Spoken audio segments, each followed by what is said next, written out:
Right, I'm unaccustomed to being this side of the camera. Usually you just see my hands in shot and hear my voice. But this one is going to be a little bit different because I kind of need to walk through what I'm doing with this tank. It's an XL250S tank from late 70s, early 80s. And it's got a bit of an issue with a small pinhole, which we can just about see. There we go, here. Now, I only spotted this when I was looking through from the other side and saw the daylight coming through. Because if you look at the quality of the paint job that's been done on this tank, it's quite surprising that somebody would actually paint it and actually leave that piece undone. It seems that everything else is really solid and a good look inside as well, which I'll do in a minute with a torch and show the camera down there. You can see that it is pretty good. So let's try and get this arranged. There we go. As you can see, that is quite good in there. But there we go, right down in that bottom there, you can just see a little black mark, and I'll get that just above the torch there. There's the little black mark, which is the hole through. And I can see that the filter is still in place, so I need to prise that out as well, because that shouldn't still be in there. But yeah, we're going to work through this by sanding off or rubbing off what this area is here. And this can be a bit of a bottomless pit. You start taking a bit out, the hole gets bigger, you start taking more out, you find more holes. But this does seem really solid here. There's like, you can usually hear when you hit rust, but it is pretty solid all around that area. So we'll start a little bit wire brush on a Dremel, try and get all of that paint off, start to see what it is. Not going to be too invasive to start with, just want to see what I've got going on under there. And then we're going to use some lead solder.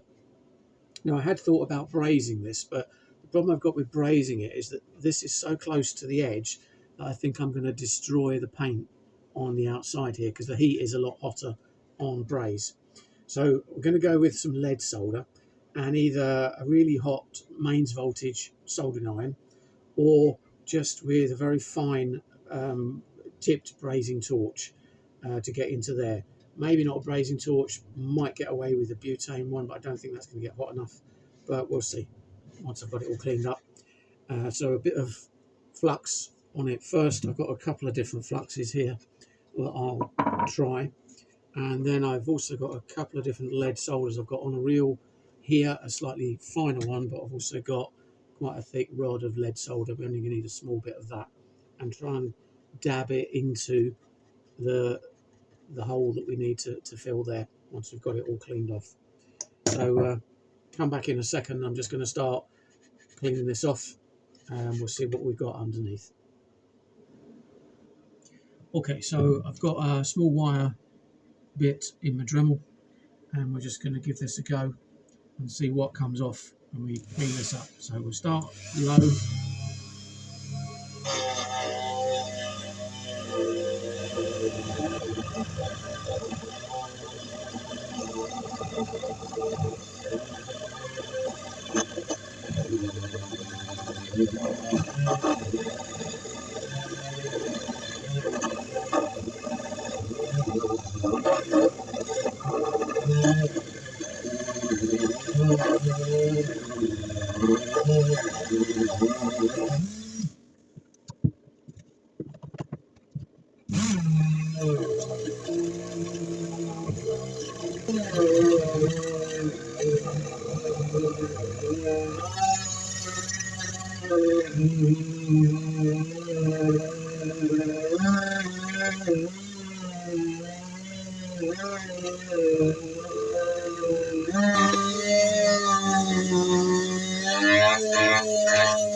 Okay, I think we're going to be quite lucky. It only seems as though there is just this little bit, and it's still quite solid all the way around that. So what we're going to do is do a bit more grinding on that, just on that little area, and dent it inwards slightly so that we've got a well in which to fit the lead solder. So we'll do that next. Before I do that next bit, I'm just going to try and get this. You still see there is the plastic filter has been left in there. So we'll see if we can just prise it first of all. Coming out in bits, but it's been stuck in with paint as well, so it looks as though the top's been sheared off. I would have expected there to be kind of a lip on this as well. Let's see if we can get down the side of it. Yes, there we go.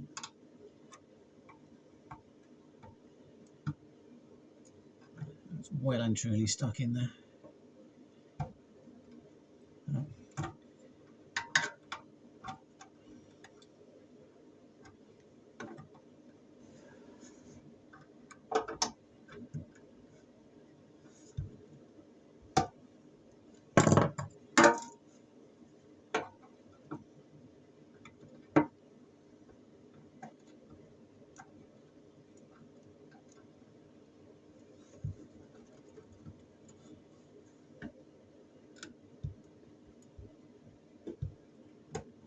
Yes, there we go. Still a bit stuck. Oh, it's coming. There we go. Right. Now that should be part of the fuel tap, not left in there like that when you spray a tank.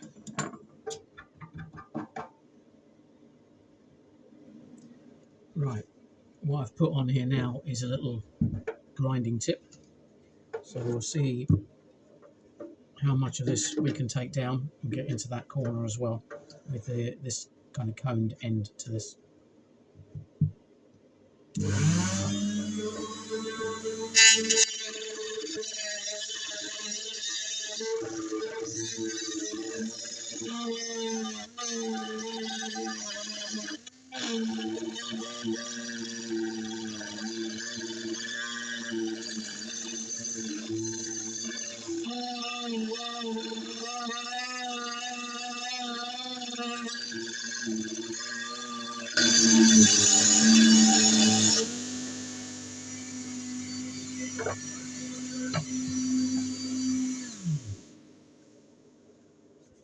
Okay, it's now got that nice and shiny, so that should be good enough to take some flux. And I might need to come out just a little bit further on this. I think I will, just to give me a bit more of a broad base on which to give it, and then also up against that edge. So I'll do that now, and then we'll come back when I'm doing the flux and heating it up. There we go. I've made it level. What I've also done is made up a little trowel out of just a piece of angle bracket, curve the end so that I can work the solder into that area if needed. So I'm going to do a bit of a test first to see what temperature I have to get this up to on another piece of metal before I try doing this. So let me just go and see how that works. Right, so before I set on to doing the tank, I picked up a bit of old scrap metal, roughly a similar gauge as the tank, just to practice on. Ground it off, tinned it, and then soldered it. It seems to have lasted. You can't push those through from the other side. I've given them quite a lot. I dare say if I bend this that they're going to pop. No. So that has taken quite well to the metal. Then on the edge is not quite so much there because I'm running out away from the main heat source. But yeah, that seems to have taken. So we'll go with the same on this. I think what I'm going to do is actually grind a little bit further away as well, so that it's got a broad base, you know, of stuck onto it. And actually, what I'm using, this is a soldering iron. It's a gas soldering iron, so it comes with like a cap and tips. But if you take the top off, you've got a very precise flame. So I'm going to use that now on here, and then what I'll do first is cut off a bit of this solder just to drop it on there, and then manipulate it with the little trowel that I've got.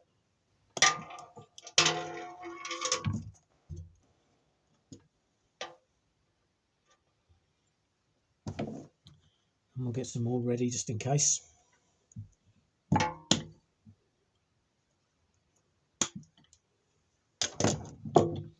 Now what I'm going to watch also is the paint on this far side as well, just to make sure that I don't knacker it. So first bit, let's get over there a bit and heat the metal from this direction. I don't really want to go too far, pointing the other way towards the paint. So there the solder's already starting to go, mainly because the flame is on it, but keep this to one side. You see what I'm doing is just gently, what I found is you have to kind of gently warm the metal, because if you go too molten, it just flows straight through the holes, because, you know, basically it's a liquid.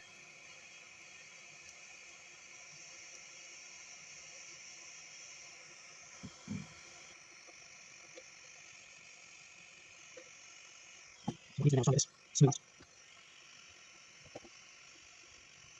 I can tell the base metal is hot enough. It's going to be rolling. Another little bit on there. It's not something I can see, it's beating up.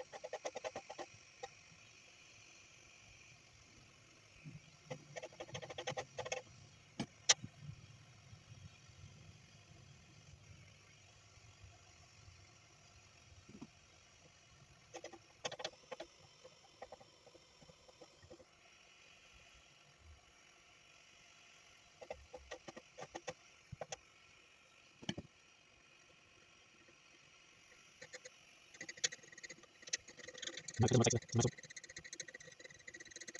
What I'm going to do is put this thing off, reflux it, and try again. Yeah.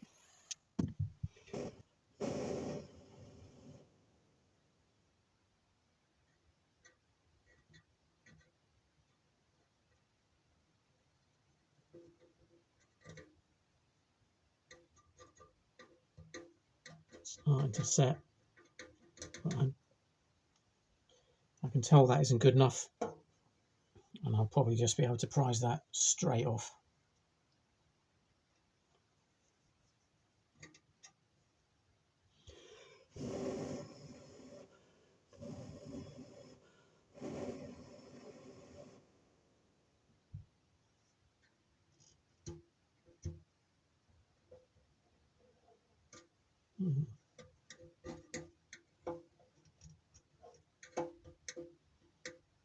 Surprisingly not at the moment. It will not prise off.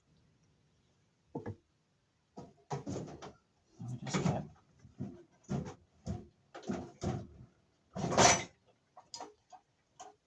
let's just get a little bit of leverage behind that. Let's see how. That's seems to have taken, but it doesn't look as though, when you look around the edges, it shouldn't ball up like this. So what I'm going to do is add some more flux.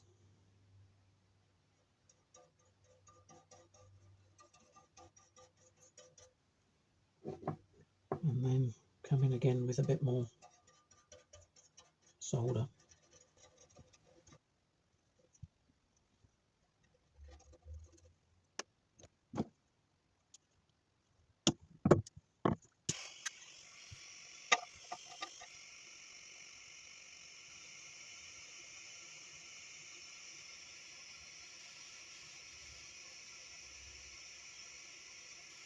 Not going directly on the solder, I want the heat of the metal to melt the solder. And we'll see if we can get that to flow into the stuff that's already on there.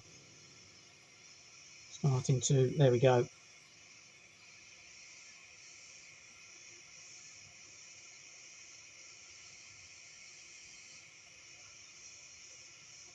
I won't go too much because it will start dripping through the hole. And then we'll do another small piece cut onto there.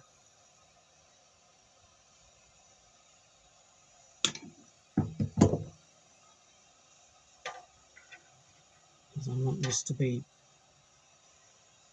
up against the edge and flowed out as well. So I'm going to tip the tank slightly. I want it to flow into the corner.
Okay, we'll let that cool down, and then we'll see if it holds with a bit of a prise test.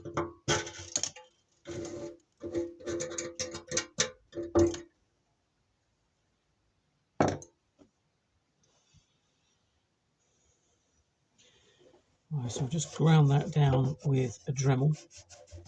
And I'll give this a bit of a clean up. What I'm going to do is just plug this and then stick some fuel in it. Now, fuel has got a smaller, I assume we call it molecule size, than water, so no point putting water in there. Put the fuel in. If you're going to do something like this, it will find its passage out if it's going to, and you just kind of just set it and leave it, and it will start to leak out. You'll see how it does it. It's much better than testing it with water, because you'll find you test it with water, put the whole bike back together, fill it with fuel, and then it will start dripping. So I'm going to stick some fuel into that, see if it finds a passage through all of that, because it may not have taken properly to the base metal. But that should be it done. I will... Right, I've put a temporary fuel tap on it for the moment, just tightened it up. And what we're going to do is throw some fuel in it with it lent over to this side and just see if it leaks. So we'll prop it up. A couple of pieces of wood.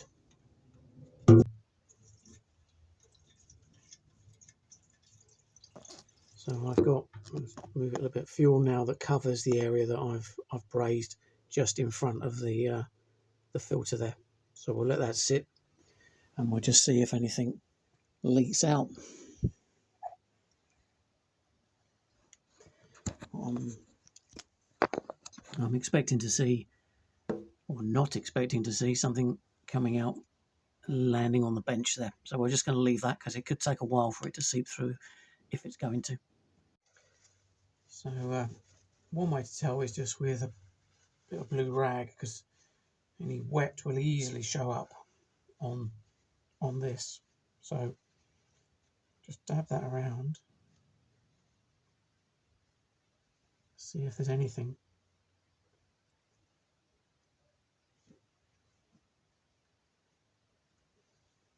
Nothing. Okay, so I'm going to leave that a bit longer just to see if any seeps through. It might take a while to come through if it's going to, but there's enough fuel in that area to give us an indication if that's going to leak. But at the moment, it looks okay.